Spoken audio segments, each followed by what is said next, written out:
Ce soir, les États-Unis frappent les installations nucléaires iraniennes. Ce que nous savons, quel a été le succès de ces frappes?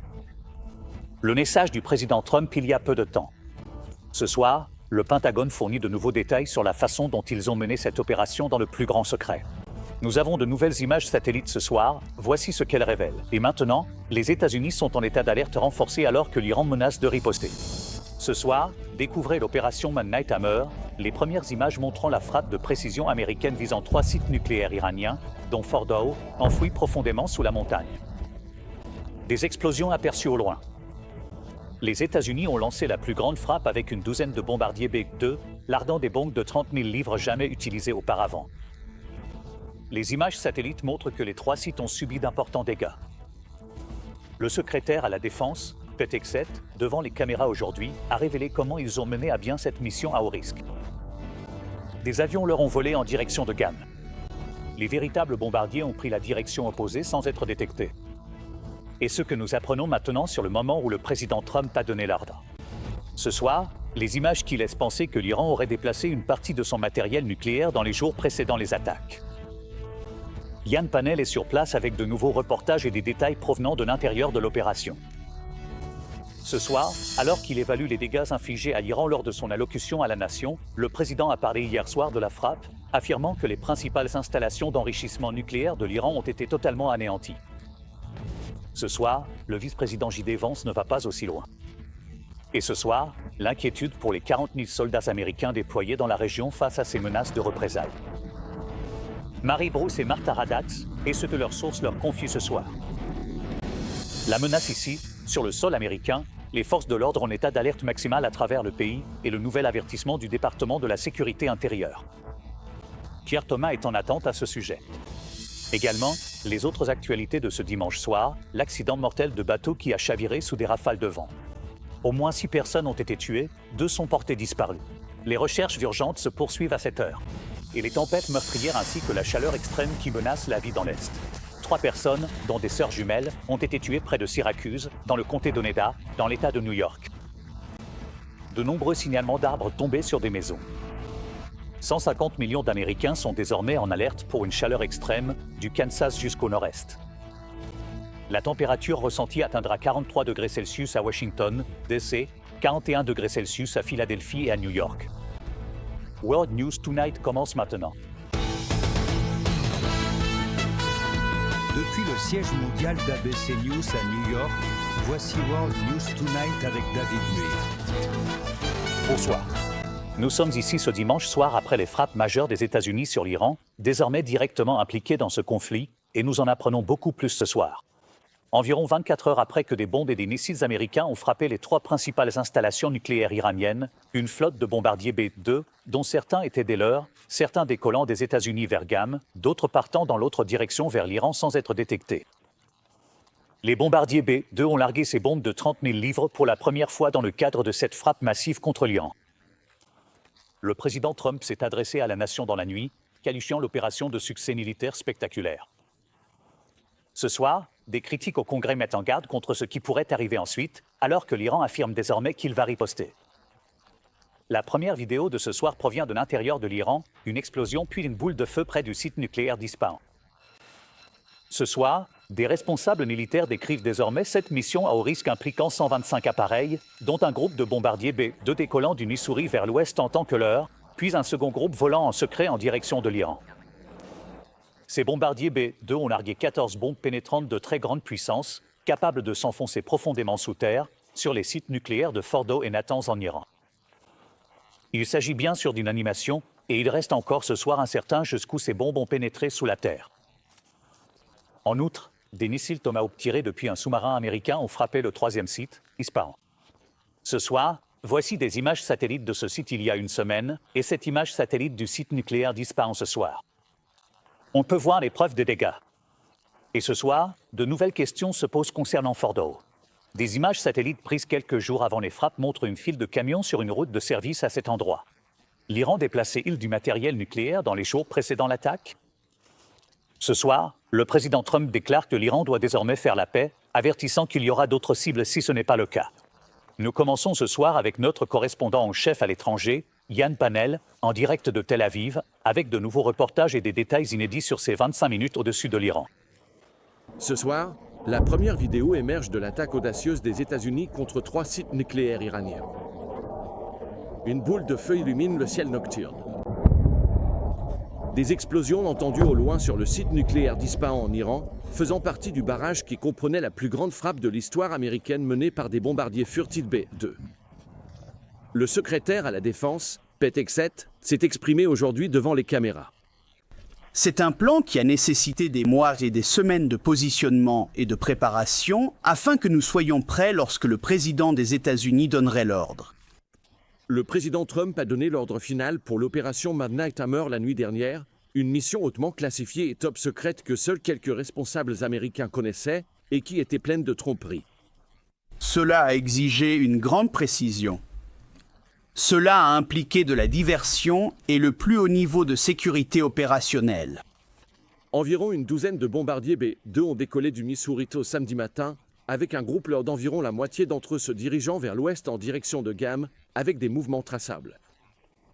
Et pendant que le monde regardait ailleurs, peu de temps après, 7 autres B-2 ont décollé, mais cette fois en direction opposée, vers l'est, directement vers l'Iran, sans transpondeur et avec des communications minimales.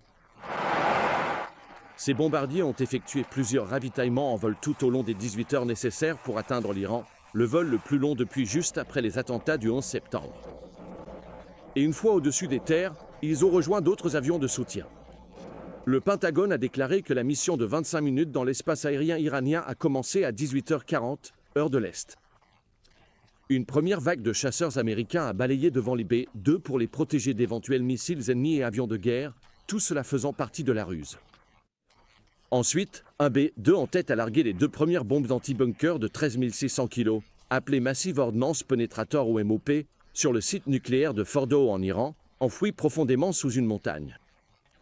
Les autres bombardiers ont ensuite frappé leur cible également, avec un total de 14 MOP largués sur 2 zones nucléaires ciblées. Ces bombes massives ont touché des installations à la fois à Fordow et à Natanz, marquant la première fois qu'elles sont utilisées sur un champ de bataille. Nous ne sommes actuellement au courant d'aucun tir contre le groupe d'attaque américain lors de son approche. Les chasseurs iraniens n'ont pas décollé et il semble que les systèmes de missiles solaires iraniens ne nous aient pas détectés. Juste après que ces bombes anti-bunker ont frappé, des missiles américains ont touché une 3e cible. Un sous-marin américain, dans la zone de responsabilité du commandement central, a lancé plus de 2 douzaines de missiles de croisière Tomahawk contre des infrastructures clés à Isfahan. Au total, 125 avions et 75 armes de précision ont été utilisées. De nouvelles images satellites avant et après montrent la destruction laissée sur ces sites. Ce qui semble être d'importants dégâts sur des bâtiments à Ispahan et à Natanz, avec un trou de 18 pieds de large directement au-dessus d'une partie du complexe militaire souterrain là-bas. L'évaluation finale des dégâts prendra un certain temps, mais les premières analyses indiquent que les 3 sites ont subi des dommages et destructions extrêmement importants. Mais des questions se posent ce soir sur l'impact de ces frappes américaines et sur la possibilité que l'Iran les ait anticipées. Des images satellites prises quelques jours avant l'attaque montrent une activité inhabituelle sur le site nucléaire de Fordow. Une file de camions a été aperçue sur une route de service. On ne sait pas si l'Iran avait anticipé les bombardements et déplacé du matériel nucléaire au préalable. Quelques heures seulement après la frappe américaine, l'Iran a riposté en tirant environ 20 missiles balistiques sur Israël. Des destructions massives ici, dans le nord de Tel Aviv. Vous pouvez voir les opérations de nettoyage en cours, mais regardez simplement les dégâts causés à ce qui était un immeuble résidentiel. Encore une fois, l'Iran réagit après ces attaques américaines. L'Iran qualifie l'attaque de scandaleuse et de violation du droit international, menace de riposter lourdement et avertit que les bases américaines dans la région sont vulnérables à des attaques.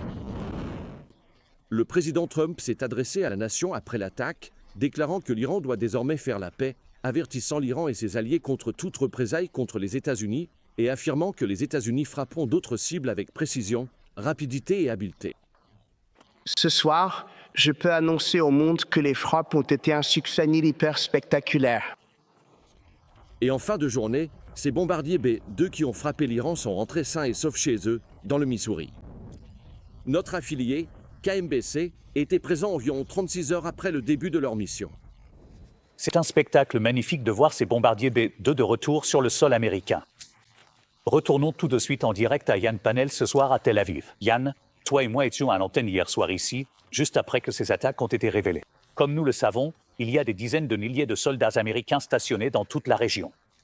Il y a évidemment une grande inquiétude alors que l'Iran affirme qu'il va riposter. La sécurité des troupes américaines à travers le Moyen-Orient est ce soir d'une importance capitale. Oui, c'est exact. En fait, le président vient justement de publier un message à propos de l'atterrissage des B-2, disant qu'ils ont atterri en toute sécurité dans le Missouri. Merci pour le travail accompli. Mais oui, il y a encore des dizaines de milliers de soldats, environ 40 000, présents dans la région. Des mesures de sécurité supplémentaires ont désormais été mises en place. L'Iran a cependant déclaré plus tard aujourd'hui que c'est les États-Unis qui ont choisi de détruire la diplomatie avec la frappe d'hier soir et que l'armée iranienne, je cite, décidera du moment, de la nature et de l'ampleur de sa riposte. David. Yann Panel, qui était en direct avec nous jusque tard dans la nuit dernière, est de retour ce soir et nous lui en sommes reconnaissants. Merci, Yann. Ce soir, le président Trump a qualifié l'opération de succès spectaculaire lors de son allocution à la nation, affirmant que les frappes ont totalement anéanti ces 3 sites d'enrichissement nucléaire. Ce soir, le vice-président Vance ne va pas aussi loin. Le Pentagone met également en garde qu'il est encore trop tôt pour évaluer l'étendue des dégâts. Voici Marie Bruce, correspondante en chef à la Maison-Blanche pour ABC, ce soir. Ce soir, 24 heures après que le président Trump a lancé cette attaque massive contre l'Iran, des questions subsistent quant à l'ampleur des dégâts infligés au programme nucléaire iranien. Le président a affirmé hier soir qu'il avait été détruit. Les principales installations d'enrichissement nucléaire de l'Iran ont été complètement et totalement anéanties. Aujourd'hui, le vice-président J.D. Vance ne va pas aussi loin, déclarant plutôt que le programme nucléaire iranien a été considérablement freiné. Nous avons considérablement freiné le programme nucléaire iranien la nuit dernière. Que ce soit des années ou plus encore, nous savons qu'il faudra énormément de temps avant que l'Iran puisse même construire une arme nucléaire, s'il le souhaite. Nous sommes très confiants que le site nucléaire de Fordow a été considérablement freiné, et c'était notre objectif. Ce soir, nous en apprenons davantage sur ce qui a conduit à la décision du président de frapper l'Iran. Un haut responsable de l'administration a confié à ABC News qu'il espérait une solution diplomatique jusqu'au dernier jour. L'envoyé spécial de Trump pour le Moyen-Orient, Steve Witkoff, menait cet effort. Le président lui-même a discuté avec le président turc Erdogan, espérant que la Turquie pourrait aider à faciliter des discussions avec l'Iran, mais cela n'a pas abouti. Des sources nous indiquent que le guide suprême iranien, craignant pour sa vie, s'est caché et n'a pas pu approuver la rencontre. Alors que la diplomatie échouait, le Pentagone travaillait en parallèle à la préparation de l'attaque. Le président a donné l'ordre final hier, à peine quelques minutes avant. Aujourd'hui, John Carl de BC a interrogé le vice-président. La grande question, est-ce que les États-Unis sont maintenant en guerre avec l'Iran? Non, nous ne sommes pas en guerre avec l'Iran, John. Nous sommes en guerre contre le programme nucléaire iranien. Le vice-président insiste sur le fait que les États-Unis ne cherchent pas à changer le régime, en soulignant que les États-Unis n'ont frappé aucune cible civile ou militaire. Si vous regardez ce que nous avons fait, c'était très précis, très ciblé par rapport à notre objectif. Et si les Iraniens décident d'aller plus loin, alors ce sera finalement leur décision et le président des États-Unis répondra en conséquence.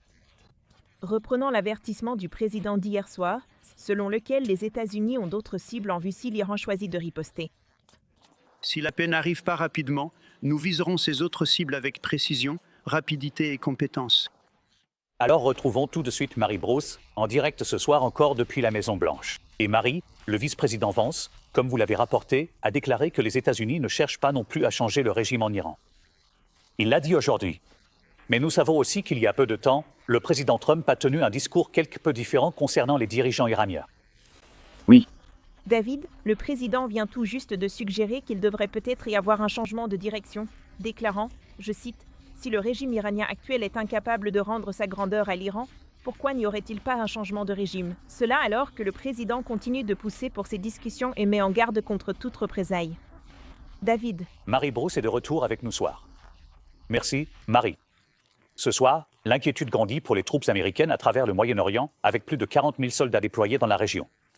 Martha Radatz est avec nous, et Martha, vous avez de nouvelles informations. Kenny protège les troupes américaines.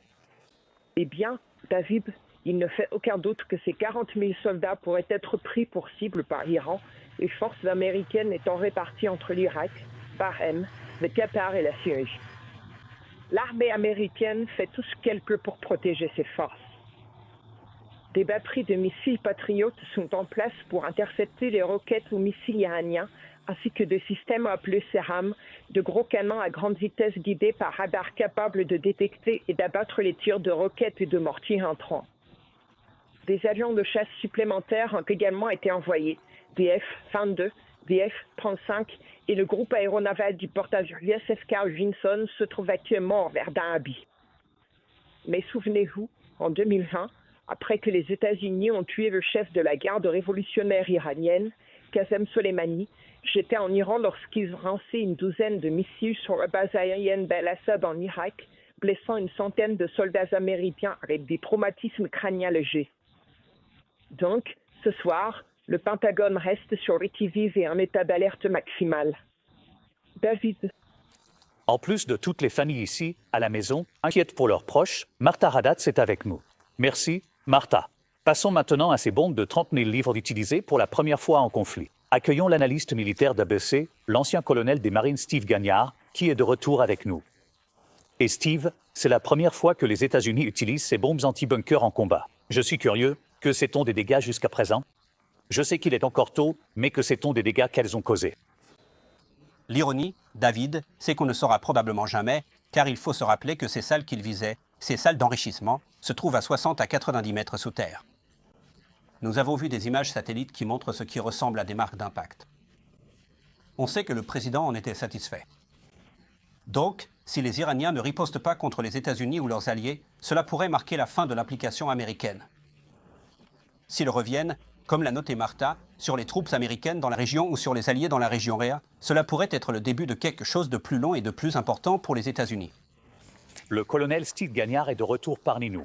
Steve, merci. Nous allons également nous pencher sur la menace potentielle qui pèse sur nous ici, chez nous. Voici le nouvel avertissement du département de la sécurité intérieure ce soir. Notre correspondant en chef de la justice, Pierre Thomas, est de retour parmi nous ce soir. Pierre, comment les responsables américains conseillent-ils aux responsables locaux de se préparer ici et qu'as-tu appris? David, aujourd'hui, des responsables du FBI et de la sécurité intérieure ont organisé des conférences téléphoniques avec les gouverneurs du pays et les principaux responsables des forces de l'ordre pour discuter de l'impact des frappes de missiles américaines en Iran sur un environnement de menace déjà dangereux ici, chez nous. On peut voir aujourd'hui un renforcement de la sécurité à Los Angeles, à New York et ici, dans la capitale du pays, et aujourd'hui, la sécurité intérieure a publié un bulletin appelant le public à signaler tout comportement suspect. La secrétaire Noem déclarant que ce qui se passe en Iran augmente le risque de menaces contre le territoire national, notamment sous forme de cyberattaques potentielles et d'actes de violence. David. Merci, Pierre. En attendant, l'autre grande actualité de ce dimanche soir concerne les tempêtes meurtrières et plus de 150 millions d'Américains désormais en alerte, du Nebraska jusqu'au nord-est, en raison d'une chaleur potentiellement mortelle. Et avant l'arrivée de cette chaleur extrême, de fortes pluies ont provoqué des inondations soudaines et dangereuses. Des images du centre de l'État de New York montrent que 3 personnes ont été tuées, dont 2 enfants, dans la ville de Clackamas, près de Syracuse, dans le comté d'Oneida. Voici Morgan Norwood ce soir. Ce soir, au moins 3 morts près de Syracuse, dans l'État de New York, après que de violentes tempêtes ont inondé les routes et arraché des arbres et des poteaux électriques. Dans le hameau de Clackamas, dans le comté d'Oneida, des arbres sont tombés sur des maisons.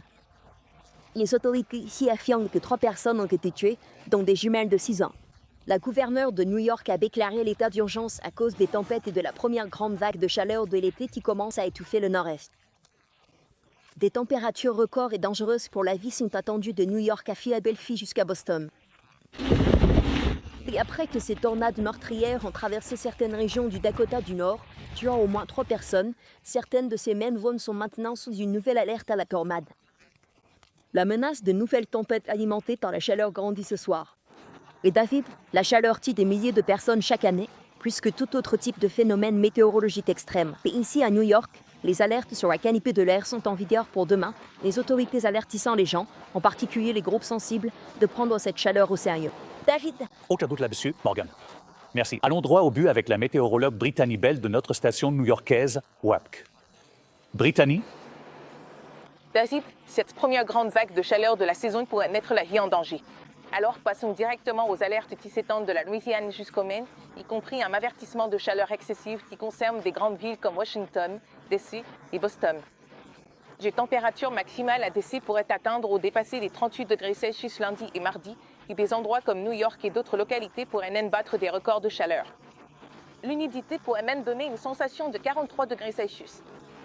Et si l'on regarde les températures minimales prévues pour la nuit, il n'y aura pas de répit non plus. Les températures ne descendront qu'à peine dans les 25 à 27 degrés Celsius. David. Très bien, Brittany. Ravi de t'avoir un dimanche soir. Merci. À notre retour, hommage à une actrice adorée, connue pour ses rôles dans Sanford and Son et les Walton. Et le drame nautique de ce soir, au moins 6 morts après le chavirement de leur bateau dans des vents violents. Et la recherche urgente, à 7 heures, de personnes toujours portées disparues. On revient tout de suite. Ce soir, ici, le drame sur le lac Tahoe en Californie. Les autorités annoncent qu'au moins 6 personnes ont perdu la vie. 2 autres sont toujours portées disparues à 7 heures après le chavirement de leur bateau lors d'une violente tempête. Des rafales de vent atteignant 55 km/h, des vagues allant jusqu'à 2,50 m. 2 autres personnes ont été secourues. Elles sont soignées ce soir pour hypothermie et d'autres blessures. Quand nous reviendrons ici, ce dimanche soir, nous rendrons hommage à une actrice très aimée de Sanford and Son et The Walton. Ce soir, nous apprenons que l'actrice Lynn Hamilton est décédée de causes naturelles, surtout connue pour ses rôles dans Sanford and Son, The Walton et Root, The Next Generation. Lynn Hamilton avait 95 ans. Quand nous reviendrons ce soir, les bombardiers B-2 sont de retour dans le Missouri à 7 heures, et ce que le président Trump vient de dire à propos des pilotes.